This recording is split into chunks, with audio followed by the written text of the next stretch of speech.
Good morning, everybody. My name is Carol M. Creasy, and I've been an author since 1993. I wrote a book a little while ago called The Power of Love, and it's about the love between a mother and her son. It's a very deep and profound love because he has special needs, and it's how she fights to have him accepted as he is, rather than how society in the 1960s expected him to be. I'm just going to give you a quick glimpse of the cover.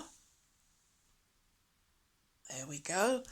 And I'm going to read chapter 12, and if I can just fill you in briefly, she has been estranged from her family for 4 years now, because she was an unmarried mother and she was sent away to her aunt. Her father didn't even know that she was pregnant because there was a huge stigma in the 1960s attached to women having babies out of wedlock.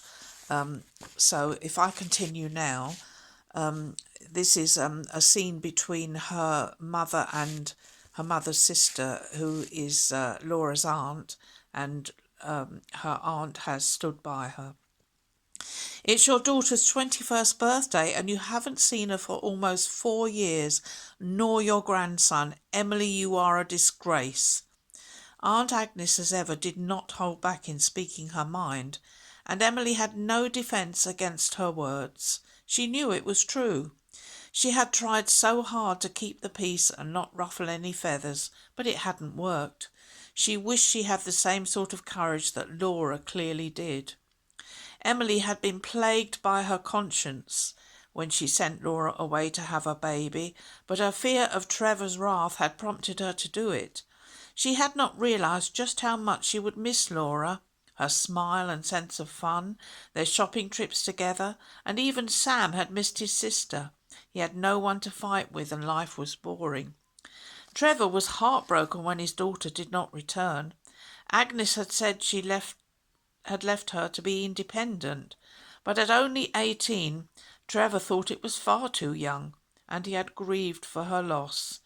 He even went as far as visiting her friend Judy to see if she had heard from her, but it appeared that Laura had vanished without trace. Agnes also said she had no idea where Laura was. Over the next couple of years, Trevor became a broken man. Emily had watched him go from a bullying, controlling man to a shadow of his former self. The doctor explained he had suffered a breakdown. He couldn't work. He just sat at home moping for Laura, as though she had died. Emily had so many times wanted to tell him that Laura was alive and well with her son, but she wasn't sure if it would make him even more ill. But this was the final straw. Life couldn't be much worse than it was now, so when she came off the telephone, she told Trevor everything, including how Laura was coping with Matthew and her shop and the life she had made for them both, only omitting that Simon was the father. It wouldn't do for Trevor to go off in a temper to seek vengeance on Simon and his family. Trevor was no longer at the helm of his family. His princess had left them, and life without her was nothing but worry. He had feared she might be dead in a ditch somewhere, or on drugs. After all, some of the current pop stars made it sound cool. She could easily have been led astray, his little girl. Somehow finding out she was a mother didn't seem that shocking now. He had changed his opinions since she had gone, and just felt angry and sad that whoever the father was did not consider his daughter worthy to marry, and he felt hurt for her. I don't care what she's done. She's had the guts to provide for her child. I'm proud of her, and we need to have them both in our lives.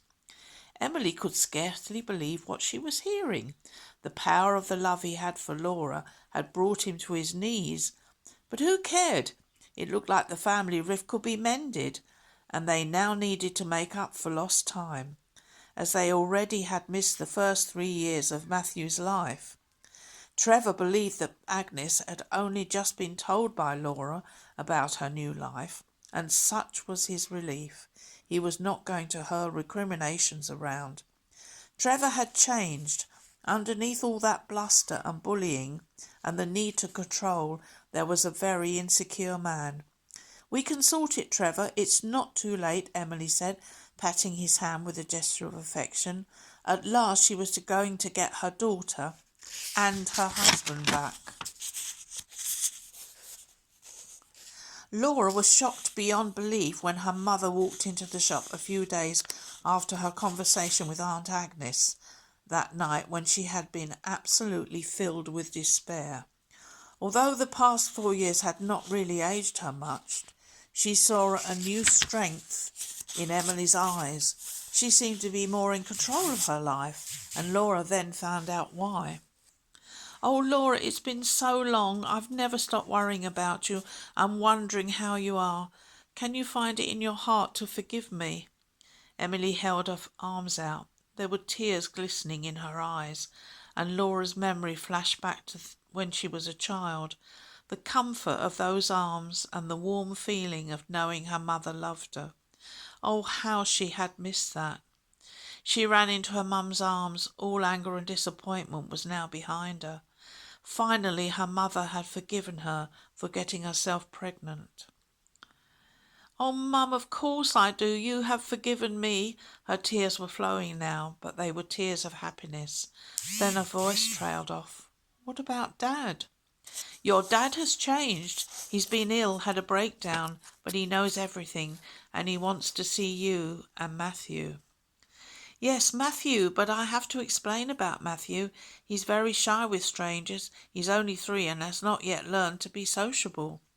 "Where is he now?" asked Emily, looking around as if she expected him to magically appear. "He's at play school. I usually shut the shop for about half an hour at lunchtime whilst I go and collect him. But come in the back room whilst I make us a cup of tea. I have so much to explain." Emily listened intently as she drank her tea.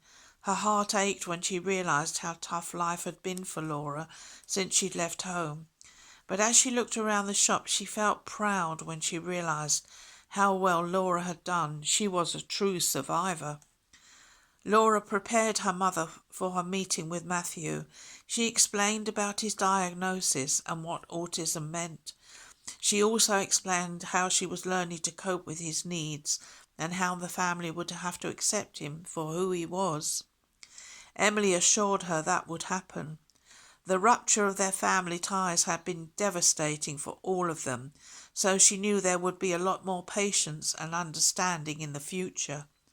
Laura's deep love for her son positively radiated from her whenever she spoke about him.